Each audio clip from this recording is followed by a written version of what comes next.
Avec cette vidéo, je débute la partie du chapitre 46 de mes notes de cours qui correspond à la section 5.3 de ce gain qui porte sur l'électromotance, ou je devrais dire la force électromotrice induite dans une tige.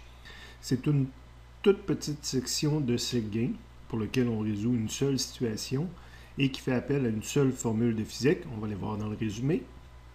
Je suis dans le résumé pour le chapitre 46, où ce qu'on met en relation la force électromotrice induite E dans une tige de longueur L qui est en mouvement à une vitesse V dans un champ magnétique B, donc situation typiquement illustrée ici.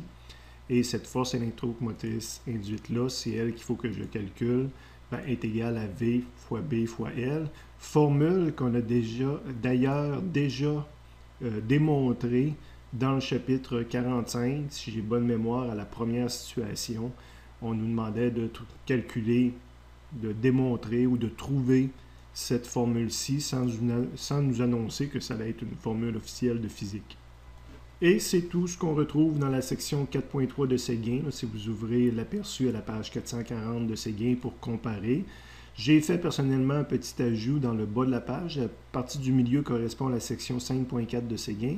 Et dans le bas, il y a un petit rappel sur le cours de mécanique, parce que dans les problèmes de ce chapitre-là, des fois on calcule la puissance associée à une force, parce que pour faire bouger une tige, des fois on va forcer sur la tige. Donc, quand on veut savoir la puissance qu'on exerce, c'est la force fois la vitesse fois l'angle entre les deux.